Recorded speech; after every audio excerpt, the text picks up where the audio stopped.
क्या आप भी पेरेंटिंग से थक चुके हैं? Mentally, physically, emotionally? तो सुन लीजिए, आप बैड पेरेंट नहीं हैं। आप बस एक बहुत ही डिफिकल्ट टाइम में पेरेंटिंग कर रहे हैं। और इस वीडियो में हम यही सीक्रेट जानेंगे कि आजकल का टाइम इतना डिमांडिंग क्यों है। मैं doctor Sumit Rana, child psychiatrist and creator of recalibrate parenting. यहाँ हम पेरेंट्स को जज नहीं करते, बस बिहेवियर को समझते हैं। याद करें, पहले सबसे मजेदार चीजें क्या होती थी? अपने फ्रेंड्स के साथ बाहर खेलना, उनके साथ मस्ती मजाक करना, भाग दौड़ करना, ये सबसे मजेदार चीज होती थी। हमारे पेरेंट्स जबरदस्ती हमें घर के अंदर घुसाना चाहते थे कि हम कुछ और काम भी कर लें मौज मस्ती के अलावा।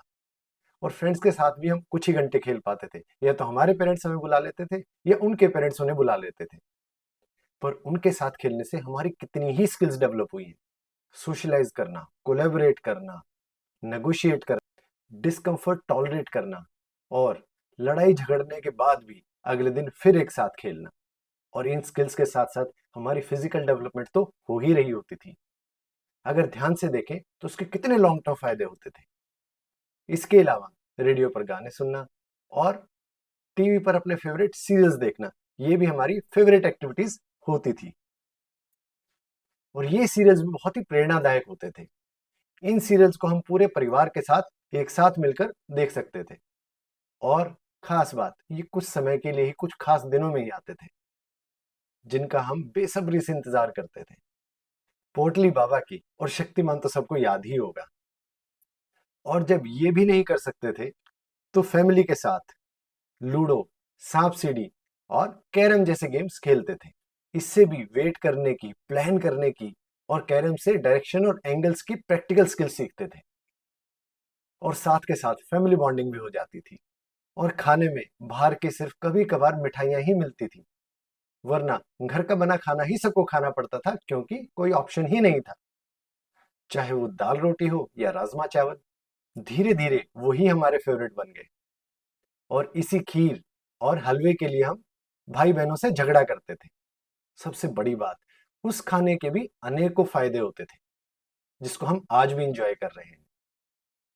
लेकिन अब सिचुएशन बदल गई है। अब ऐसा क्या बदलाव आया है? अब मजा हमारे फिंगर टिप्स पे अवेलेबल है। Instant availability. हम जब चाहे जहां चाहे मजा ले सकते हैं, एंजॉय कर सकते हैं। कोई वेट नहीं, कोई मेहनत नहीं। टीवी जब चाहा स्विच ऑन किया और देखना शुरू कर दिया। एक के बाद एक लगातार सीरियल चलते रहते हैं, रिपीट होते रहते हैं। कोई वेट नहीं करना पड़ता। बिंज वॉचिंग पहले एक टर्म ही नहीं थी, क्योंकि वो ऑप्शन ही नहीं था। इसी तरीके से ऑनलाइन गेमिंग हमारे फिंगर टिप्स पे है। जब चाहे जहां चाहे हम ऑनलाइन गेमिंग दूसरे जो बच्चे खेल रहे हैं उनके साथ जुड़ के खेल सकते हैं। रॉब्लॉक्स, पबजी, ये सारे गेम्स हमारे बच्चों को इमिडिएटली, इंस्टेंटली अवेलेबल है। ब्रेन पहले भी कैलकुलेट करता था, आज भी कैलकुलेट करता है। इस इंस्टेंट मजे के कंपैरिजन में अब बच्चों को बच्चों के साथ खेलना एक मेहनत का काम लगता है। उनसे डील करना, नेगोशिएट करना, उनके साथ एडजस्ट करना एक बर्डन लगता है। स्ट्रेस क्यों ही झेलना, जब इनसे ज्यादा मजा स्क्रीन में मिल जाए तो। और रिलेटिव से तो बात ही क्यों करनी है, उनके साथ बात करने में तो मजा ही नहीं आता है। सब लोग बोरिंग लगने लग जाते हैं। और बच्चों को फैमिली के साथ टाइम स्पेंड करना तो एक वेस्टेज ऑफ टाइम लगना शुरू हो जाता है। और अब घर का खाना क्यों ही खाना है, जब 15 मिनट में पिज्जा घर पर डिलीवर हो जाएगा।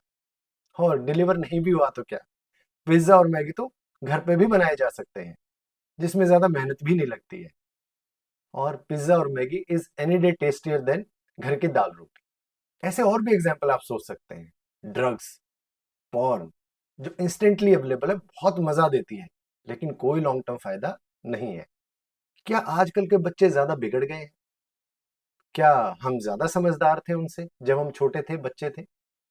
हम पहले भी वही चूज करते थे जो सबसे ज्यादा प्लेजरेबल है।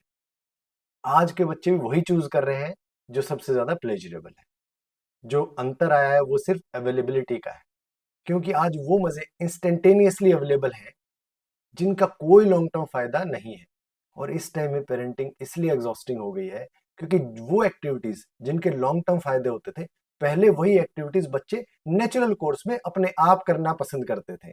अब उन्हीं एक्टिविटीज के लिए पेरेंट्स को एक्स्ट्रा एफर्ट लगाना पड़ता है और खूब सारी मेहनत करनी पड़ती है। लेकिन क्या सिर्फ यही एक कारण है जिसकी वजह से आजकल पेरेंटिंग इतनी एग्जॉस्टिंग हो गई है, थकाने वाली हो गई है? नेक्स्ट वीडियो में हम इस सवाल का भी जवाब ढूंढेंगे।